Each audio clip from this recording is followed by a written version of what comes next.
maravilhosos e perfeitos estudantes a mais uma aula do nosso aprofundamento.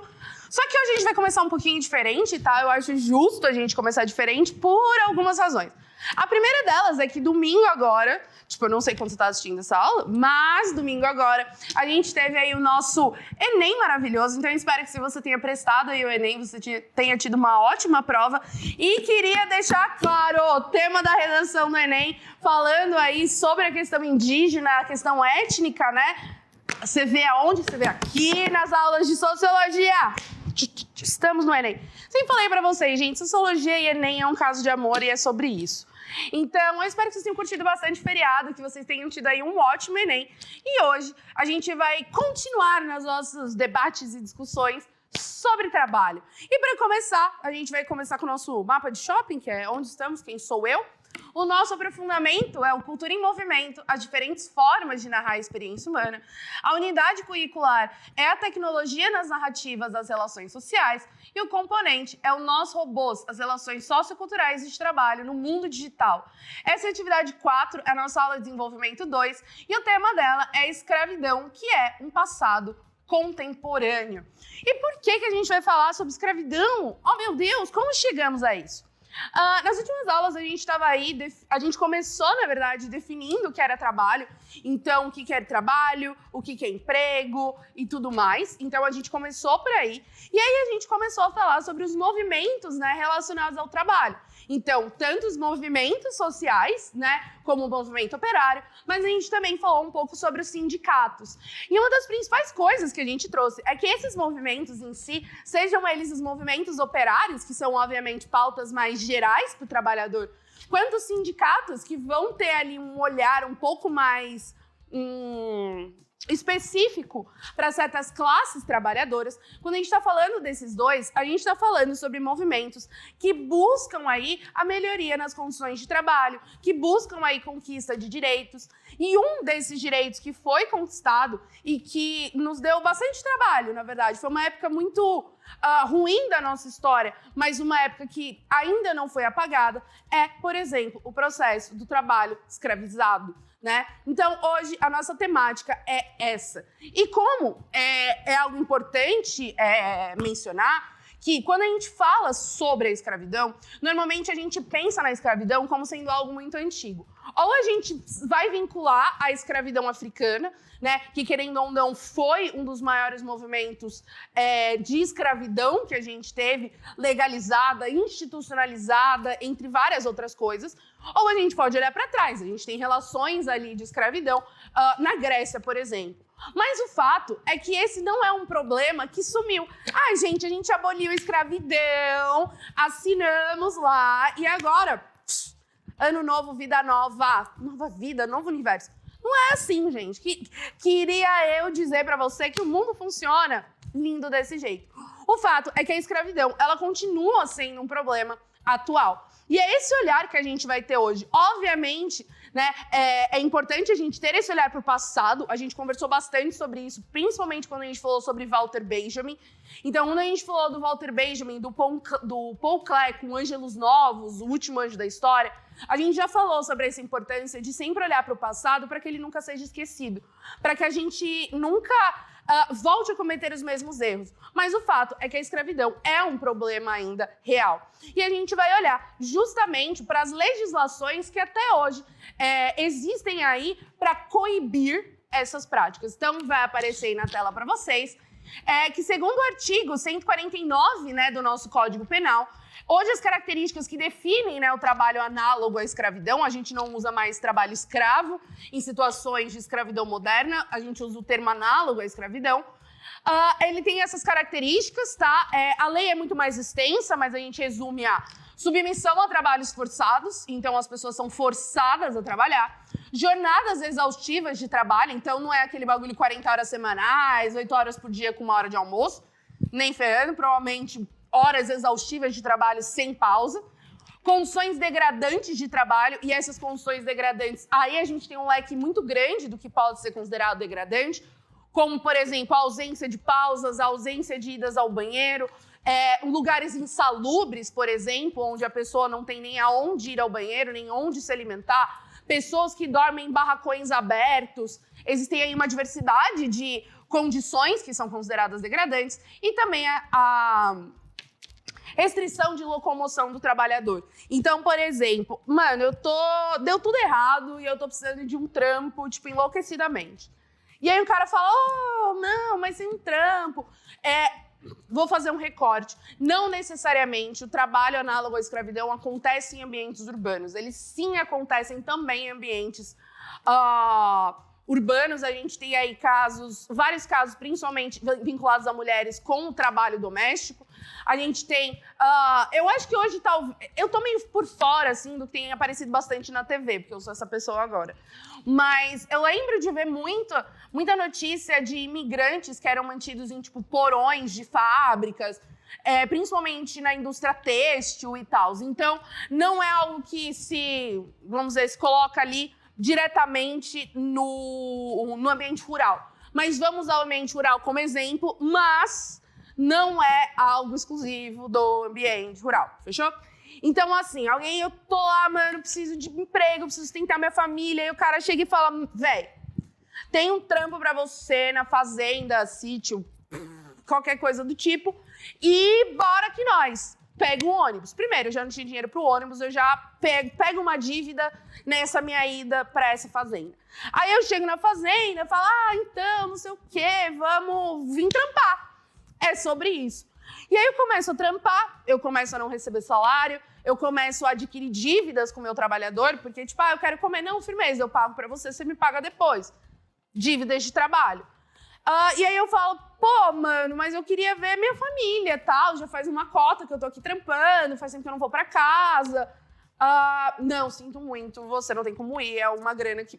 Porque assim, não é você não pode sair, você tá trancado. Às vezes mano, você não tem grana pra ir pra lá.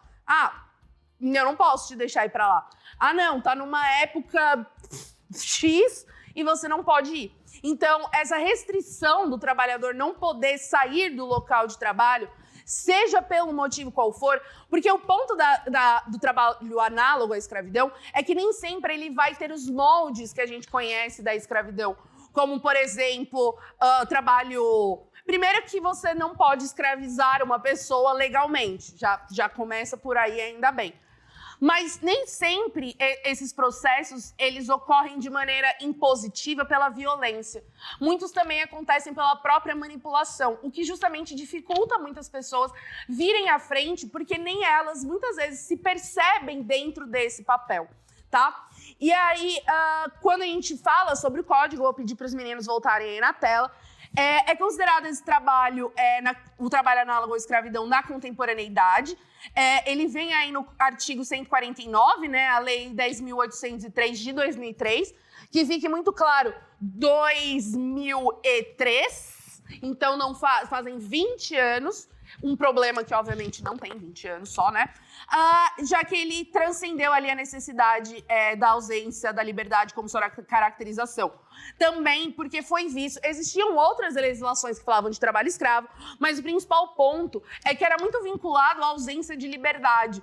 Só que o ponto é que essa liberdade, ela pode existir, mas ela é uma liberdade muito coercitiva ao mesmo tempo, né? E antes a gente tinha a Convenção, né, da Organização Internacional do Trabalho, que é de 1930, que foi ratificada aí aqui no Brasil em 57. Então, desde 57 a gente tem, ele até coloca ali que qualquer trabalho pelo qual o trabalhador não pode decidir livremente se aceita a atividade ou não, já fala sobre isso e também nessa mesma lei obriga os países a suprimir ali o trabalho análogo à escravidão. A gente tem aí o próprio decreto, tá? Eu vou ler bem rapidinho para não tomar muito tempo, mas eu acho que ele tem pontos importantes. Primeiro que ele reduz alguém, né? Que ele considera esse trabalho escravo, reduzir alguém à condição análoga de escravo, submetendo a trabalhos forçados ou jornada exaustiva, que se sujeitam aí a condições degradantes de trabalho, ou também restringindo aí por qualquer meio a locomoção. E aí coloca, seja em razão de dívida contraída com o empregador ou, né, outras coisas prepostas. A gente tem aí a pena de reclusão de 2 a 8 anos, né, com multa. Principalmente, você também vai responder pela violência. Mas ele coloca ali, ó. Primeiro, cerceia-se o uso de qualquer meio de transporte por parte do trabalhador com o fim de retê-lo no local de trabalho. Seja por tipo, não tem grana para bancar, não tem não sei das quantas e tá. O segundo é que mantém uma vigilância ostensiva no local de trabalho e se apodera de documentos e objetos pessoais do trabalhador a fim de retê-lo no local. Eu vou fazer um paralelo com algo que a gente já viu, que é o caso da mulher abandonada, o podcast da Folha, onde essa mulher, o nome dela não é divulgado, tá? Eu não estou dizendo o nome dela por desconsideração, porque o nome dela não é divulgado, mas essa moça, hoje uma senhora, né? Mas essa senhora, ela foi para os Estados Unidos com uma família, eles retiraram dela os documentos, então passaporte e tal. Ela não tinha nenhum documento dela, então meio que ela estava presa, entre aspas, em um outro país. Isso não necessariamente precisa haver a mudança de países, mas existe essa questão de que alguns empregadores pegam os documentos pessoais. E, mano, se você não tem documentos pessoais, isso atrapalha vários processos, principalmente porque quem é você, não é mesmo? Então, já começa por aí. Também fala que a pena é aumentada de metade se o crime é cometido, então cada agravante aí você tem um aumento de pena, e ela também ela vai ser aumentada se esse crime for contra a criança ou adolescente. Já vou adiantando que vários desses trabalhos começam com essas pessoas sendo crianças ou adolescentes, ou que tenha um motivo de preconceito por raça, cor, etnia, religião ou origem. Não só esse, se houver agravante de violência física, tentativa de homicídio, violência psicológica.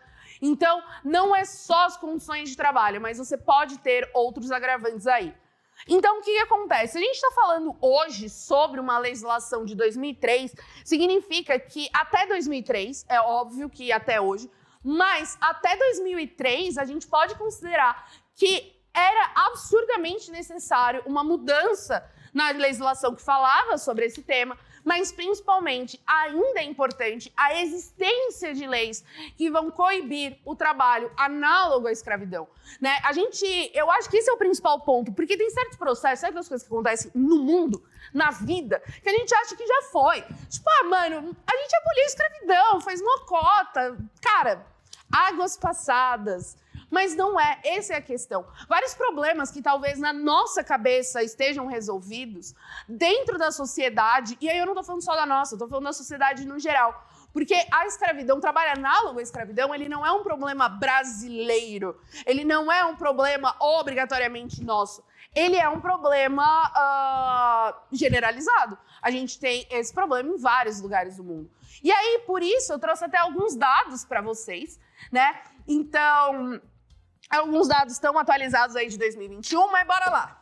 E em 2021, leia-se ano passado, 49,6 milhões de pessoas viviam em situação de escravidão moderna. Isso significa que uma em cada 150 pessoas vivem dessa forma no mundo. São quase 50 milhões de pessoas vivendo em trabalho análogo à escravidão.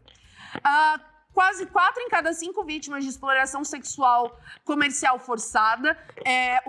O tráfico sexual também é considerado trabalho escravo, tá? São mulheres ou meninas. Com isso, mulheres e meninas representam, eu vou arredondar ali, tá? Tá 4,9, mas vamos colocar aí 5 milhões de pessoas vítimas de exploração sexual comercial forçada e 6 milhões de pessoas em situação de trabalho forçado em outros setores econômicos. Então, a gente tem 5%, ou 5% não, 5 milhões de mulheres em trabalho análogo à escravidão vinculado aí à exploração sexual e 6 milhões aí que estão em outras atividades econômicas. A gente também tem um total aí de 3,31 milhões de crianças aí vítimas de trabalho forçado, o que apresenta 12% de todas as pessoas em situação de trabalho forçado. Então, mais de 10% dessas pessoas que estão nessa situação de trabalho análogo à escravidão são crianças, tá? Sendo que mais da metade dessas crianças, a gente está falando de crianças que estão ali expostas a justamente exploração sexual, tá? Então, não é porque é criança que não está dentro de um regime de exploração sexual, não é porque é homem que necessariamente não está em regime de exploração sexual. Obviamente, quando você olha para os dados, Existe um número muito maior de homens trabalhando em trabalhos análogos à escravidão, principalmente em trabalhos braçais, quando se pensa assim, tipo, lavoura, fazenda, coisas do tipo. E quando você olha para o dado das mulheres, você vê que é um número maior em relação à exploração sexual. Há alguns outros tipos de trabalho fabril, como, por exemplo, a indústria de tecidos, de roupas, né? E também, principalmente, serviços domésticos, né? A gente também tem aí que o trabalho forçado atinge praticamente todas as áreas da economia privada. Os 5 setores que são mais responsáveis, né, vamos dizer, que tem a maior parcela aí de trabalho, são os serviços, são a área de serviço. Ele exclui o trabalho doméstico. O trabalho doméstico, ele tem os seus próprios problemas, né? A manufatura, que é justamente produção ali, construção e agricultura e também o trabalho doméstico. O trabalho doméstico ele é colocado à parte porque realmente as dinâmicas desse trabalho doméstico, análogo à escravidão, é diferente. E as pessoas migrantes são particularmente vulneráveis, então também existe bastante exploração de pessoas migrantes, de pessoas de outros países, né? Então, tipo, mano, você tá num lugar, você não conhece muita coisa, você não se comunica tão bem, e aí é justamente nesse momento de vulnerabilidade que as pessoas vão se aproveitar. E a gente também tem os nossos dados nacionais, porque a gente tem que olhar para onde? Para nós. Então, entre 95 e 2020, mais de 55 mil pessoas foram libertadas de trabalho análogo à escravidão, segundo o radar da Subsecretaria de Inspeção do Trabalho, que é vinculada à Secretaria Especial de Previdência e Trabalho. As trabalhadoras e trabalhadores libertos são, em sua maioria, migrantes internos ou externos. Então, isso significa que são migrantes, sejam de outros estados ou de outros países, né?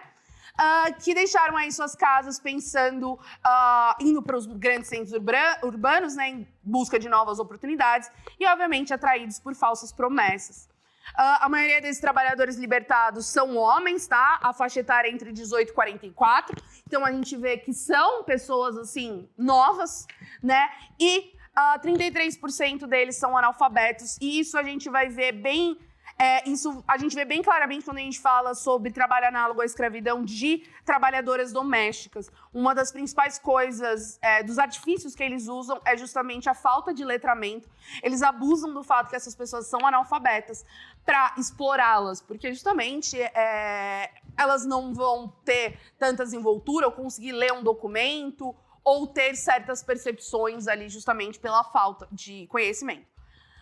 Dos 10 municípios com o maior número de casos de trabalho escravo no Brasil, está a Amazônia, sendo 8 deles também no Pará. A gente vê que é bastante... quando a gente pensa em Amazônia no Pará, muito boa parte desses trabalhos é na exploração, né? Principalmente retirada de árvores, coisas do tipo. E, tradicionalmente, a pecuária bovina é o setor com mais casos no Brasil. No entanto, há cerca de 10 anos vem se intensificando a fiscalização, até que em 2013, pela primeira vez, teve casos em ambientes urbanos, principalmente na construção civil e de confecções. Por quê? Porque a gente ainda vive no imaginário de que o trabalho análogo à escravidão obrigatoriamente é rural. E aí a gente acaba esquecendo de olhar, tipo, pro nosso vizinho, tá ligado? Tipo, pro que tá acontecendo do nosso lado. E, para finalizar, eu vou trazer de volta um slide que é sobre mulheres, né, com trabalho análogo à escravidão. A gente teve um caso, e aí é a questão de muitas mulheres são aliciadas crianças, passam uma vida inteira sem entender, muitas vezes, por quais processos elas estão passando, porque você está falando de crianças sendo cerceadas de liberdade, de conhecimento.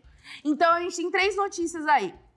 A primeira é uma idosa no Rio de Janeiro que foi resgatada depois de 72 anos de trabalho análogo à escravidão em uma casa. Ela dedicou a vida dela 72 anos para um trabalho análogo à escravidão.